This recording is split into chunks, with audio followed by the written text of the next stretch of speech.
Friends, Facebook friends, WhatsApp friends, YouTube friends, to all our friends, good morning. క్రీస్తు ప్రభునామంలో మీ అందరికీ వందనములు. Friends, ఎలా ఉన్నారు? మరి చాలా బిజీగా ఉంటున్నారా? మీ పనుల్లో, ఉద్యోగంలో, వ్యాపారంలో, బిజినెస్లో, మరి అన్ని పనుల్లోనూ. ఫ్రెండ్స్, అయితే కొన్ని విషయాలు మీతో పంచుకోవాలని, మీ స్వస్థతలు చేసే ప్రపంచ సువార్థికురాలనైన వాక్యం నేనే, Saraswati దైవకృప Sabitha gospel ministry in Kanampalli village, Anantapuram జిల్లా, ఆంధ్రప్రదేశ్, ఇండియా నాది. అయితే ప్రజెంట్ వేరే ప్లేస్లో నేను ఉంటున్నా. అక్కడ నుంచి కొన్ని విషయాలు మీకు తెలియపరుస్తున్నా. చాలామంది క్రైస్తవులు అందరినీ ప్రేమించే మనసు ఉంటుంది అని చెప్తూ ఉంటారు కదా. సో ఇదైతే కరెక్ట్ కాదు. అందరినీ ప్రేమించే మనసు క్రైస్తవులకి లేనే లేదు. ఫ్రెండ్స్, బాగా వినండి. అందరినీ ప్రేమించే మనసు క్రైస్తవులకి లేదు. మరి ఎవరికి ఉంది అంటే రాయ్ అంటే అందరికీ తెలుసు కదా. ఇంగ్లీష్లో ఉండే వాళ్ళకు కూడా తెలుసు రాయ్ అంటే. అందరూ ఇంగ్లీష్లోనే పుట్టలేదు ఫ్రెండ్స్. మరి రాయికుంది మనస్సు. అందరినీ ప్రేమించే మనస్సు ఒక్క రాయికి మాత్రమే ఉంది. ఇదేంటి, ఎలా అంటారా? ఎస్, క్రైస్తవులకు మాత్రము అందరినీ ప్రేమించే మనస్సు లేనే లేదు. అందరినీ పాతాళానికి తీసుకుపోయే మనస్సు వాళ్ళకు ఉంటుంది క్రైస్తవులకి. సో ఈ విషయాలు గమనించాలి. మరి అందరినీ ప్రేమించే మనస్సు ఒక్క రాయికి మాత్రమే ఉంటుంది. ఈ రాయికి ఎలా ఉంటుంది అంటే, ఈ రాయి మీద దుర్మార్గులు వెళ్ళి పడతారు. పడగానే రక్తం కారి శాశ్వతంగా మరణిస్తారు. అదే రాయి మీద నీతిమంతుడు వెళ్ళి పడతాడు. ఆ నీతిమంతుణ్ణి చక్కగా అట్లే కదలకుండా, వాన వచ్చినా, వరద వచ్చినా, తుఫాను వచ్చినా, ఏది వచ్చినా అట్లే కదలకుండా స్థిరంగా చిగురిస్తూ పీక్ స్టేజ్లో వెళ్ళిపోవడానికి ఆ రాయి నీతిమంతుని హత్తుకుంటుందండి. అదే బైబిల్లో 66 పుస్తకాల్లో లాస్ట్ పుస్తకం ప్రకటన గ్రంథం. ఈ ప్రకటన గ్రంథం అంతా కూడా 22 పుస్తకాలేమో ఉండే దాంట్లో ఒక అధ్యాయంలో. ఆ 22 అధ్యాయాలు కూడా ప్రకటన గ్రంథం రాయి. ఆ రాయి ఎవరిని ప్రేమిస్తుందండి? ఎవరిని ఆదరిస్తుంది? ఎవరిని చంపేస్తుంది?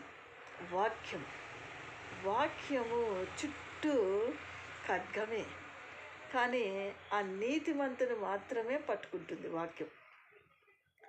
ఆ నీతిమంతుని మాత్రం రాయి మీద కదలకుండా, మెదలకుండా, గాయం అవ్వకుండా, బాధ కలగకుండా, వాన వచ్చినా, తుఫాను వచ్చినా, ఉరుములు వచ్చినా, మెరుపులు వచ్చినా, భూకంపాలు వచ్చినా ఆ రాయి మీద కదలకుండా క్షేమంగా నీతిమంతుని ప్రేమిస్తుంది, రక్షిస్తుంది, కాపాడుతుంది. సజీవంగా ఉండగలుగుతారు వాళ్ళు నీతిమంతులు. ఇంకా మిగతా వాళ్ళు ఎవరు పడినా ఆ రాయి మీద శాశ్వతంగా చంపేస్తుంది. అది ఎటుపక్కు పడినా కూడా పొదనుతో చంపేస్తుంది రాయి. ప్రకటన గ్రంథం. కాబట్టి క్రైస్తవం అందరినీ ప్రేమించదు, అందరినీ ఆదరించదు, అందరికీ మేలు చేయదు, అందరినీ క్షేమము కోరుకోదు. నీతిమంతుని మాత్రమే 24 గంటలు కాస్తుంది ప్రకటన గ్రంథం లాస్ట్ విషయం. అందుకే క్రైస్తవులకి అందరినీ ప్రేమించే మనసు ఉండదు. అందరినీ నాశనం చేసి పాతాళంలో పడే మనసు వాళ్ళకు ఉంటుంది. So be careful. సెన్స్ ఉపయోగించాలి ప్రతి ఒక్కరు, నువ్వైనా నేనైనా. అందుకే ప్రకటన గ్రంథం రాయి. ఆ రాయి మాత్రమే ఎలా అందరినీ ప్రేమిస్తుంది. ఆ రాయి దుర్మార్గులు కూడా ప్రేమిస్తుంది. ఎందుకు తెలుసా? అంతం చేయడానికి రాయి. ఆ రాయి నీతిమంతుడు మాత్రము స్థిరంగా ఉంటుంది. అందుకే వాక్యము ఇలా ఉంటుందండి. క్రైస్తవం అంటే ఎలా ఉంటుందో తెలుసా? ప్రకటన గ్రంథం ఎలా ఉంటుందో వాక్యం అలాగే ఉంటుంది. కాబట్టి రాయి నీతిమంతుని ప్రేమిస్తుంది. అన్ని పరిస్థితుల్లో ప్రేమించే మనసు నీతిమంతునికి ప్రకటన గ్రంథము రాయి. ఈ దుర్మార్గుల్ని అంతం చేయడానికి ఈ ప్రకటన గ్రంథం రాయి. కాబట్టి క్రైస్తవులు అందరినీ ప్రేమించరు, అందరినీ ఆదరించరు, అందరికీ సహాయం చేయరు, మేలు చేయరు. క్రైస్తవ జీవితం అంటేనే ఒక నటన జీవితం. కాబట్టి వాక్యానికి, పరిశుద్ధమైన గ్రంథానికి, ప్రకటన గ్రంథానికి వీళ్ళకి వాళ్ళకిను ఈ ప్రకటన గ్రంథం వాక్యం బైబిల్ పరిశుద్ధమైన గ్రంథానికి, భూమికి ఆకాశానికి ఎంత దూరమో ఈ నటించే ఈ క్రైస్తవులకి ఈ పరిశుద్ధమైన గ్రంథం ప్రకటన గ్రంథం వాక్యానికి అంత దూరం అండి. సో బీ కేర్ఫుల్గా నేను జీవించాలి. ప్రతి విషయంలో సెన్స్ ఉపయోగించాలి. కాబట్టి ఎవరు ప్రేమిస్తారు, ఎవరు ఆదరిస్తారు, ఎవరు క్షమిస్తారు, ఎవరు తీసుకుంటారు అనే విషయాల్ని మనం గమనించాలి. మరి వాక్యము ప్రకటన గ్రంథం రాయి. ఆ రాయి మీద నీతిమంతుడు పడితే మెత్తగా దూదిలాగా ఎత్తుకొని హత్తుకొని ముద్దాడుతుంది ఆ రాయి ప్రకటన గ్రంథం. దుర్మార్గులు పడినారనుకో చీల్చి పడేస్తే అంతం చేయగలుగుతుంది. అందుకే క్రైస్తవము పదంచుల ఖడ్గం. బీ కేర్ఫుల్గా నేను బ్రతకాలి. మంచిగా బ్రతికితే రాయి మనల్ని ప్రేమిస్తుంది, లేకుంటే అదే అంతం చేస్తుంది. సో క్రైస్తవం కాదు, బైబిల్కున్న గుణం అది ప్రకటన గ్రంథం. అందుకే లాస్ట్ 10 సార్లు 70 సార్లు అనేక విషయాలు మనం గమనించాలి ఫ్రెండ్స్. కాబట్టి పదే అందుకే ఒక బాబు అడిగినాడు, మా అన్న కొడుకు, ఎన్నిసార్లు చేసినా తప్పు యేసు ప్రభు క్షమిస్తాడు అన్నారంట వాళ్ళ టీచరు. క్షమించాడు. తెలియకుండా మిస్టేక్ చేస్తున్నప్పుడు దేవుడు క్షమిస్తాడు. తెలియదు కదా అని తెలియపరుస్తాడు. తెలిసిపరిచినప్పుడు కూడా మిస్టేక్ చేస్తే ఇంకా క్షమించాడు ప్రభు. అదే ప్రకటన గ్రంథం ఉంది కదా, చీల్చి పడేస్తాడు. సో అలాంటిది తెలిసి తప్పు చేస్తే ప్రకటన గ్రంథం పైన పడితే ఒక రాయి ఎలా కుచ్చుకొని చీల్చి పడేస్తుందో అలాగా ఉంటుందండి.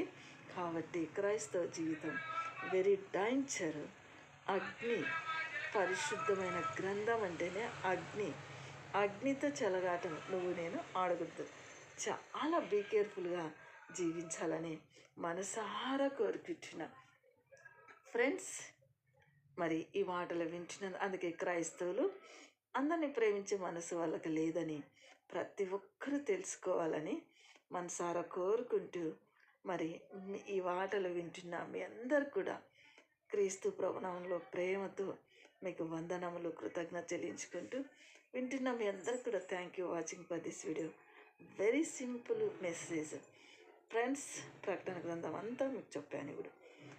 మరి మీ స్వస్థతలు చేసే ప్రపంచ స్వార్థికురాల్ని, ప్రపంచంలోని సుందరిని, నేను అందమైన దాన్ని. సో ప్రపంచంలోనే స్వస్థతలు చేసే స్వార్థికురాలని మీ సరస్వతి దైవకృప సబిత గాస్పల్ మిస్టర్ కనపల్లి వేసి ప్రపంచంలోనే అందగత్తిని వాక్యాన్ని. సో బీ కేర్ఫుల్గా జీవించాలని మనసారా కోరుకుంటూ వింటున్న మీ అందరికీ thank you watching for this video to all and God bless you. Bye bye. Once again we will meet in the presence of God. Bye.